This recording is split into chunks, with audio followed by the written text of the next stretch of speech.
I started surviving Skye out of desperation, out of a need to tell Skye's story, to tell the family story about what happens when somebody goes missing. And I tried so many different ways before, and it wasn't until I started this podcast that it really clicked, that I was really able to harness what I needed to say and take the time that I needed in order to say it. And I didn't know anything about podcasting. So when I discovered Spotify for podcasters, I knew I found the right fit. I could record, edit, and then just post it, and it goes to all the streaming platforms out there. It was a real no-brainer. So if there's something out there that you're passionate about and you just need to get it out there, check out Spotify for podcasters. So, correct me if I'm wrong, but we all got COVID for the holidays, right? Like everyone, everywhere, everything canceled, right? It wasn't just me. So, that's where I'm at. We actually traveled to Connecticut for the holidays this year, and as soon as we landed, we all got COVID. So, for an entire week, we stayed at my parents' house, just ping-ponging COVID germs back and forth to one another.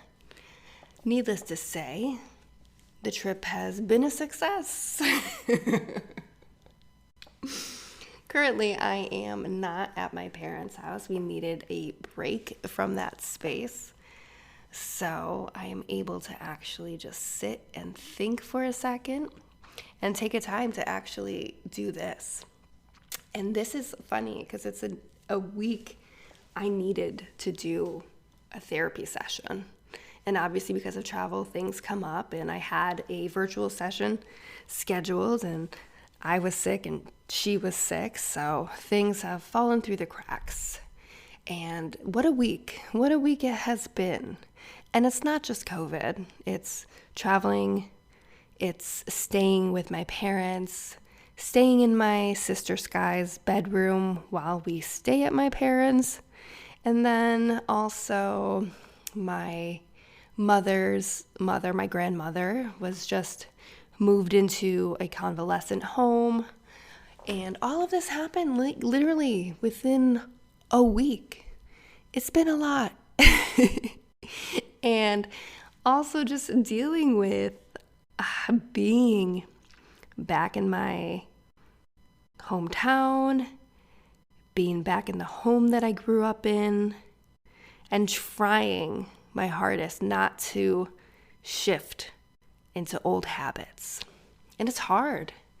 My husband pointed out to me that I was quickly shifting back into old habits. And he's like, "You're not old Megan anymore. You don't need to do this." And he was trying to give me an example, mainly that I don't know how to talk with my dad. And it's not that I don't know how to talk with my dad. I do. I can. It's just that I don't want to anymore. I'm done. I don't want to put effort into it. The thing is, I haven't lived with my parents in over 15 plus years. I left just not long after Skye went missing, because Skye's disappearance created an entirely new family. The family dynamics shifted, things changed in a way that is so hard to put into words other than to say it was destructive and toxic and consuming, and it would have, if I stayed, it would have torn me apart. It tore me apart enough just to stay in the state. It's so all-consuming when you go through a trauma, a tragedy that you cannot resolve. It does something to you.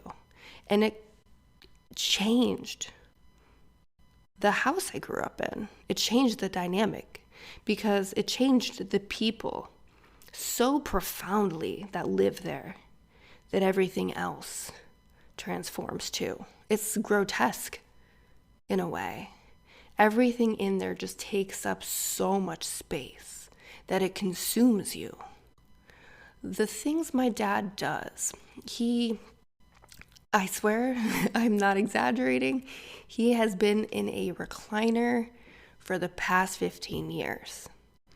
And to describe the noise that comes out of the television would be just to say it's like a sporting event that's just non-stop.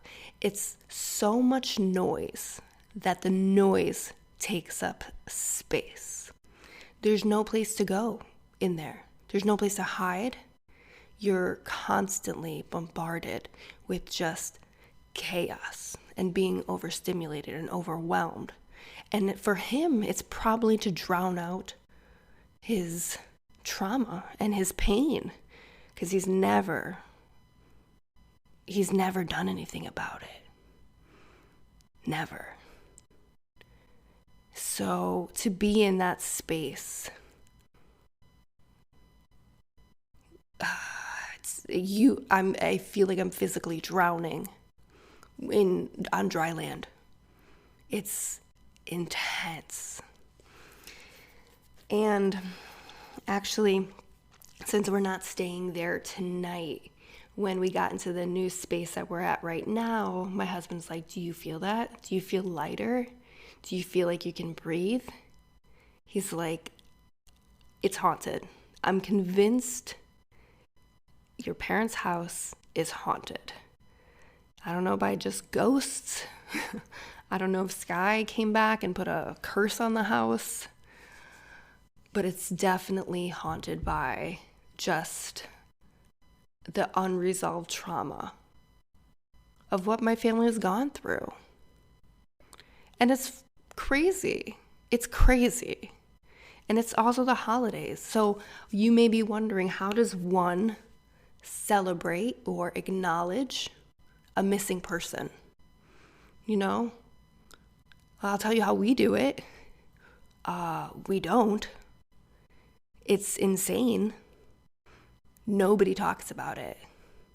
And even my mom, knowing that, like, recently,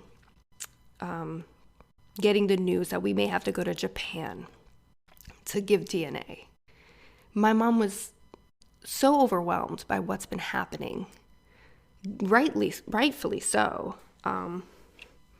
that she's like, let's talk about Japan after the holidays. And I was like, that's totally fine. I understand. Like, everything feels crazy right now. We're all sick. We're just, it's been rough. And so actually yesterday, my mom and I spoke about going to Japan. And she addressed her concerns. And honestly, I don't know if she can go to Japan, like physically. And it's not only the emotional and mental stress of it. I don't know if she's ready to do that, but physically, she's 70 years old. It's like a 15-hour flight. She has bad hips. It's like a physical thing that I'm honestly concerned about. So best case scenario, we can do the DNA in Connecticut and they could ship it to Japan. And then in April, I'm going to go to Japan with my family.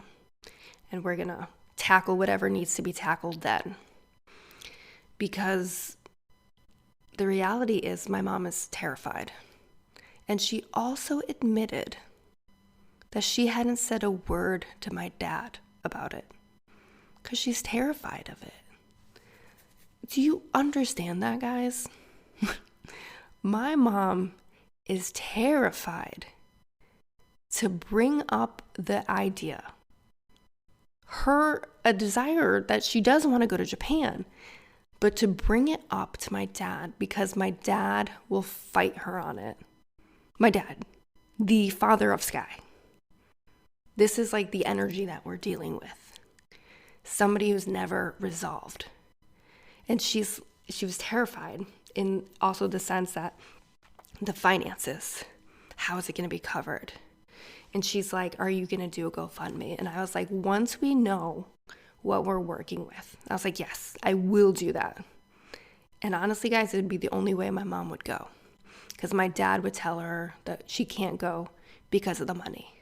He would essentially just break her down. And she would give in just to not hear it. You guys are hearing this, right? This is crazy. And like when she was telling me this, she was hesitant. And I know she was keeping things out because she knows I will not react well to probably what my dad really thinks. Because, like, though I talk about this openly, my dad has never listened to any of my podcasts. He's never seen a TikTok. He hasn't seen anything I put on YouTube, Instagram, wherever. Any of the articles that I have talked about Skye's disappearance in. Never. He refuses. Flat out refuses. And my mom had once tried to tell him, hey, don't do this. Like, maybe you don't want to do this for Skye. But your other daughter's still here, and she still needs you. And he still refuses. Isn't that crazy? Isn't that crazy? And the thing is, I know that he only does this because of the amount of pain he's in. And just flat out refuses to deal with it. And because of that, it affects everything in the house. Everything.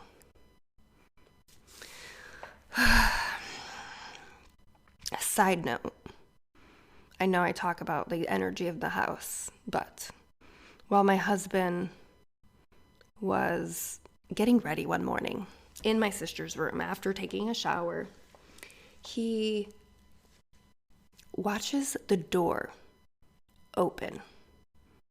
There's no wind. There's no windows open. The bedroom door just opens as wide as can be. And he's just watching it. He's like, what? What is that? And as he's changing, there's a chair like in a corner in that room. And he swears he thought it was me that walked into the room and sat in the chair because he was convinced he saw somebody sitting there. And you know how like sometimes you see something in your peripherals and you know, nothing's really there. But man, in that moment, he became 100% convinced that the house is haunted. And you know what? It is. It's haunted by something. And it wouldn't surprise me if Skye is there in a way. I mean, she is there. She is. She's there in the lack of acknowledgement, in the lack of things said between the remaining family members. She's there when my mom and I whisper about it. She's always there. She's been there. And I think she's just clawing at the walls to get out. She's clawing at my dad to face the realities.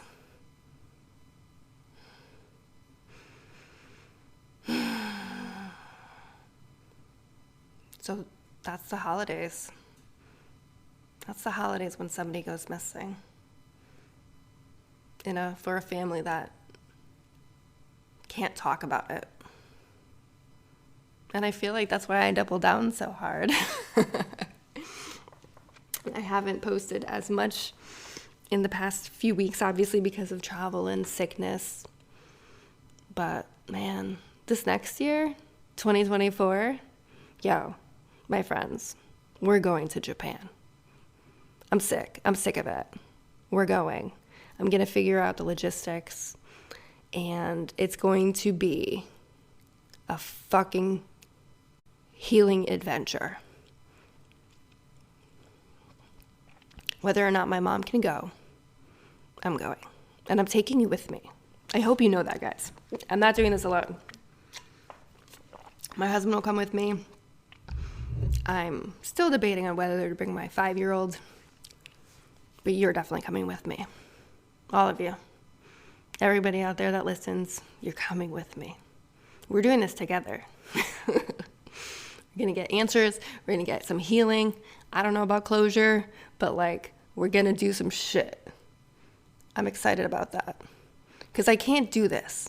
I can't keep coming back to my parents' house and seeing this pain. I can't fucking do it anymore. So this is what we're doing for next year. I'm excited. We're going to figure this out. I will keep you all in the loop. And yeah, here's to like 2023. It's been a pretty fucking solid year, you know? But things are going to be changing. I need to make big moves. I'm happy to share them all with you when they happen. And I need to see my therapist. So, until then, this has been Therapy Notes, session 13. Ooh, lucky 13. Here we go. Yes.